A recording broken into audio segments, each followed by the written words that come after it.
De um jeito ou de outro, é o Fluminense participando e tirando uma lasquinha da Copa. Há um mês, você viu aqui no Bom Dia Rio que o futebol pode ter chegado ao Brasil pelos pés de um escocês e em Bangu. Então é para lá que a gente vai, porque vai ser inaugurada lá uma estátua em homenagem a esse pioneiro. André Curvelo, conta pra gente, você que inventou aí essa história aí de Bangu, berço do futebol, conta pra gente como é que vai ser essa história.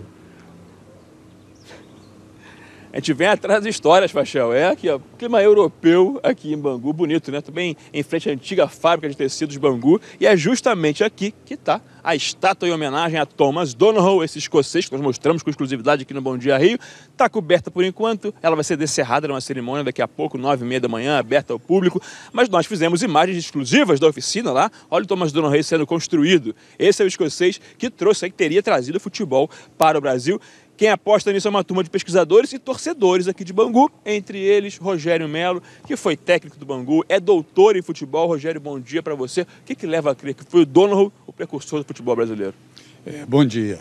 Quando a fábrica de tecido começou a funcionar, ela necessitava de alguns técnicos. E ela foi buscar na Inglaterra e na Escócia esses técnicos.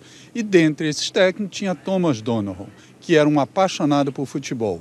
Ele chegando em Bangu, ele não encontrou essa paixão que era o jogo de futebol. Então ele mandou uma carta para a esposa, que 3 meses depois, no início de setembro, ela chegou em Bangu, trazendo bolas e chuteira. E no dia 9 de setembro de 1894, aconteceu um jogo de futebol aqui, nesse espaço, onde era o jardim da fábrica de tecidos. Muito bem, lembrando então que isso teria acontecido 7 meses antes da partida de Charles Miller lá em São Paulo. Isso aumenta ainda a disputa Rio-São Paulo.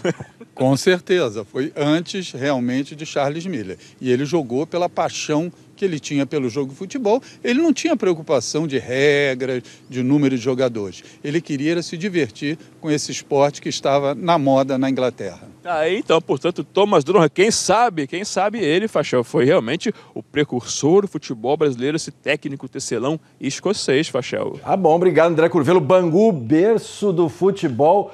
Foi aí, Bangu, berço do futebol, foi decretado aí pelo André Curvelo, com essa excelente reportagem mostrando para você aí o início do futebol aqui no Rio de Janeiro.